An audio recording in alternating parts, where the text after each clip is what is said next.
Hello friends, मेरा नाम प्रभात मौर्य है और आप देख रहे हैं quick exam study channel. Friends, आज हम लोग शिक्षण की खेल विधि के विषय में अध्ययन करेंगे। तो आइए देखते हैं। खेल विधि। खेल विधि के प्रतिपादक हेनरी कोल्डवेल कुक थे। जो खेल विधि है इसके जो प्रतिपादक हैं वो हेनरी कोल्डवेल कुक हैं। शिक्षा के क्षेत्र में खेल का सर्वप्रथम प्रयोग प्लेटो ने किया था। जो प्लेटो थे उन्होंने सर्वप्रथम ये बोला था कि शिक्षा के क्षेत्र में खेल के द्वारा शिक्षा दी जा सकती है, प्रदान की जा सकती है, तथा खेल पर आधारित शिक्षण विधि का निर्माण सर्वप्रथम फ्रोबेल ने किंडरगार्टन विधि में किया। देखिए, शिक्षा के क्षेत्र में खेल को सबसे पहले प्रयोग के रूप में इंट्रोड्यूस किया प्लेटो ने खेल को सबसे पहले शिक्षा के क्षेत्र में सम्मिलित किया।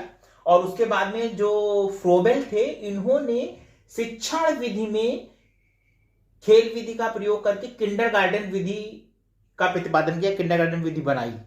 ठीक है, मैंने इसके पहले आपको बता चुके हैं कि फ्रोबेल किंडरगार्टन विधि के अंतर्गत किंडर मीन्स बच्चे, गार्डन मीन्स होता है उद्यान। ठीक है, बच्चों का उद्यान। ये फ्रोबेल महोदय जर्मन भाषा का शब्द है। अगर देखिए, प्लेटो से प्रेरित होकर फ्रोबेल के शिष्य कुक महोदय ने 1921 में प्ले वे नामक पुस्तक लिखी। जो प्लेटो थे उनसे प्रेरित होकर जो फ्रोबेल महोदय के शिष्य थे, हेनरी कोल्डवेल कुक जो थे वो फ्रोबेल के शिष्य थे। तो जो हेनरी कोल्डवेल कुक हैं ये प्लेटो और फ्रोबेल से प्रेरित होकर के 1921 में इन्होंने प्लेवे नामक पुस्तक की रचना की। इन्होंने बताया कि जो कुक महोदय इन्होंने लोगों को बताया और शिक्षा जगत को बताया कि खेल विधि के द्वारा बच्चों को बहुत तेजी से उनका विकास किया जा सकता है। देखिए, शिक्षा जगत में खेल का सर्वाधिक विकास कुक ने किया। जो ये हेनरी कोल्डवेल कुक थे उन्होंने शिक्षा के जगत में खेल का सर्वाधिक विकास किया। नहीं, शिक्षा जगत को पूर्ण रूप से उन्होंने ये परिचित कराया कि खेल विधि बच्चों के लिए बहुत ही अनुकूल है। कुक का मानना था कि खेल द्वारा ही बालक का शारीरिक, मानसिक और भावनात्मक विकास होता है। और कुक महोदय का ये मानना भी था, उन्होंने ये सिद्ध भी किया कि खेल विधि के द्वारा जब बच्चे को ज्ञान दिया जाता है या बच्चा खेल विधि के द्वारा ज्ञान अर्जित करता है तो उन ज्ञानों में एक तो शारीरिक होगी, शारीरिक विकास, खेलेगा तो शारीरिक विकास होगा। मानसिक विकास, अगर खेल में बच्चों को दिमाग लगाना है, सिंपल सी चीज, वो उस तरह का दिमाग नहीं जैसे पढ़ाई में लगाना पड़ता है, नॉर्मली है, तो वो उनका मानसिक विकास होता है और भावनात्मक रूप से वो एक दूसरे से जुड़ जाते हैं तो भावनात्मक विकास होता है। ठीक, तो ये हेनरी कोल्डवेल कुक की खेल विधि थी। हम लोग अब देख लेते हैं कि इसके जो खेल विधि के प्रमुख सिद्धांत कौन कौन से हैं और किन अन्य शिक्षण विधियों में खेल विधि का प्रयोग होता है। खेल विधि में प्रयुक्त सिद्धांत जो है वो पहला है क्रियाशीलता का सिद्धांत। क्रियाशीलता का, अब सिंपल सी चीज है, बच्चा खेलेगा तो क्रियाशील तो रहेगा ही रहेगा। और जितनी क्रियाशीलता नॉर्मली आप लोगों ने देखा होगा, बच्चे अगर खेलते हैं उस समय उनमें बहुत ज्यादा स्फूर्ति रहती है, बहुत ज्यादा एक्टिव रहते हैं, क्रियाशील रहते हैं।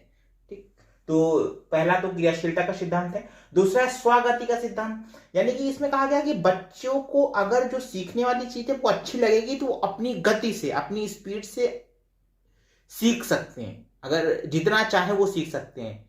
अगर बच्चे को रुचि है तो बहुत ज्यादा सीखने की कोशिश करेगा, अगर रुचि नहीं है तो थोड़ा सा सीखेगा। तो वो स्वगति का सिद्धांत है कि बच्चे के ऊपर थोपा नहीं जाता कोई चीज, वो अपनी ही स्वाभाविक गति से ही सीखता है। अगला है स्वतंत्रता का सिद्धांत।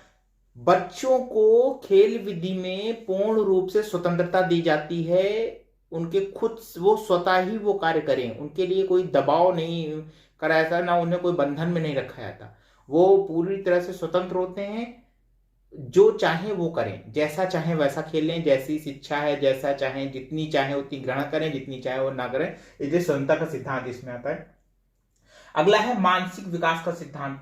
और खेल विधि के द्वारा बच्चों का मानसिक विकास होता है, वो अपने दिमाग को अपने हिसाब से हैंडल करते हैं और फिर वो उनका जो दिमाग है वो भी शारीरिक स्वस्थता के साथ साथ जो मानसिक स्वस्थता होती है वो भी बच्चा ग्रहण करता है और उसका संपूर्ण और सर्वांगीण विकास होता है। अब हम लोग देख लेते हैं खेल विधि पर आधारित जो शिक्षण विधियां, जो दूसरी शिक्षण विधियां हैं जो खेल विधि पर आधारित हैं वो देख लेते हैं। पहली है प्रोजेक्ट विधि, ये खेल विधि पर आधारित है। दूसरी है डाल्टन विधि, ये भी खेल विधि पर आधारित है। तीसरी है मॉन्टेसरी विधि, ये भी खेल विधि पर आधारित है। मॉन्टेसरी विधि में आपने नहीं देखा है तो वीडियो मैंने बनाया है, उसको देखिए। उसमें मॉन्टेसरी में जो डॉक्टर मॉन्टेसरी हैं, इन्होंने बच्चों को किस प्रकार से स्वतंत्रता और खेल के बारे में बताया है, उसमें पूर्ण रूप से बताया गया है। अगला है किंडरगार्टन विधि। किंडरगार्टन विधि तो सिंपल सी चीज है, ये फ्रोबेल ने दी थी, और फ्रोबेल जो थे कुक महोदय के गुरु थे। तो किंडरगार्टन भी मैं पढ़ा चुका हूँ, इसमें भी आप लोगों को बताया। किंडरगार्टन जर्मन वर्ड है, इसमें किंडर का मतलब होता है बच्चे, गार्टन का मतलब होता है उद्यान या बगीचा, बच्चों का उद्यान। और फ्रोबेल महोदय ने कहा था कि बच्चे एक पौधे के समान है, और टीचर जो होता है वो एक माली के समान उनका भरण पोषण करता है।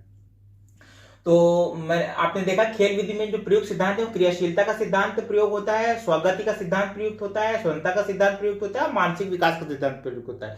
और जो खेल विधि पर आधारित जो अन्य शिक्षण विधियां हैं उसमें प्रोजेक्ट विधि है, डाल्टन विधि है, मॉन्टेसरी विधि है, किंडरगार्टन विधि है। ये विधियां खेल विधि पर आधारित है। तो अब इसके बाद हम लोग देखते हैं खेल विधि के क्या गुण हैं, और जो भी दोष हैं वो दोष देख लेते हैं कि गुण और दोष क्या क्या है। खेल विधि के जो गुण हैं वो देखते हैं। पहला है मनोवैज्ञानिक विधि है, ये पूर्ण रूप से मनोवैज्ञानिक विधि है। बच्चों के मनों पर इसका प्रभाव बहुत ज्यादा रहता है, और बच्चे हर एक क्षेत्र में अपने शारीरिक, मानसिक, बौद्धिक सारे क्षेत्रों में उनका विकास होता है। अगला है बाल केंद्रित विधि है। इस विधि में बालक मेन होता है, बच्चा मेन होता है, उसी पर पूरा फोकस होता है शिक्षक का। उसको जो बच्चा होता है उसको पूर्ण रूप से स्वतंत्रता दी जाती है। कार्य इंपॉर्टेंट नहीं होता, ज्ञान देना उससे महत्व नहीं रखता है, बच्चा किस प्रकार से कार्य कर रहा है इस पे महत्व दिया जाता है। अगला है कमजोर बालकों के सीखने के लिए उपयुक्त। जो बालक कमजोर होते हैं उनके सीखने के लिए उपयुक्त, क्योंकि देखिए जो बच्चे होते हैं उनके नेचुरल प्राकृतिक रूप से खेल में बहुत रुचि होती है। तो अगर बच्चे को आप खेलने देंगे तो अधिकांशता बच्चे ऐसे होते हैं जो खेल को तो जल्दी सीख लेते हैं। खेल के माध्यम से आप जो सिखाएंगे वो सीखेंगे उसको, क्योंकि उनको खेलना है। ठीक, तो ये लिखा कमजोर बालकों के सीखने के लिए भी उपयुक्त है उनको भी, क्योंकि देखिए खेल विधि से सिखाने में समय बहुत लगता है। तो जो तेज बच्चे होते हैं वो तो जल्दी से सीख लेते हैं, लेकिन जो थोड़े धीमे बच्चे होते हैं या जो कमजोर होते हैं या जिनका बुद्धि से थोड़ा कम होता है, वो भी उस समय के साथ साथ वो भी सीख जाते हैं। अगला है बालक का सर्वांगीण विकास संभव है। सिंपल सी चीज है कि खेलेंगे तो खुश रहेंगे तो उनका सर्वांगीण विकास होगा। और अनुशासन का विकास, देखिए खेल अनुशासन का विकास, तो हर खेल में अनुशासन तो बहुत ही महत्वपूर्ण है। आप कोई भी खेल उठा के देख लीजिए, सारे खेलों में अनुशासन ही सिखाया जाता है, मोस्टली अनुशासन ही होता है हर खेल में। कोई भी खेल हो तो अनुशासन कूट कर भर जाता है बच्चे में।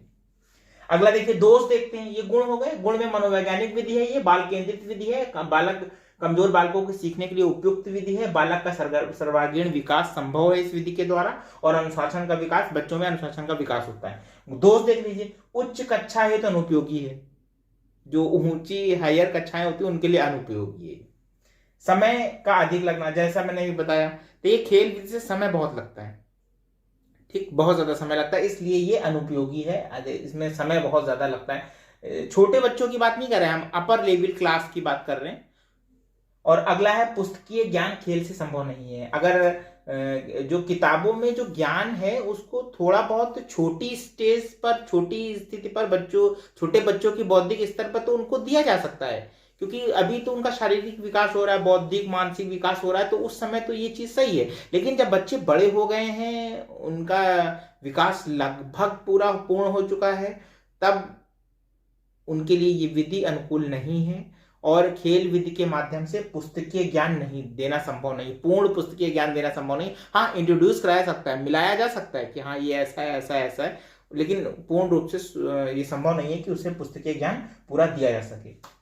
तो फ्रेंड्स, ये थी खेल विधि।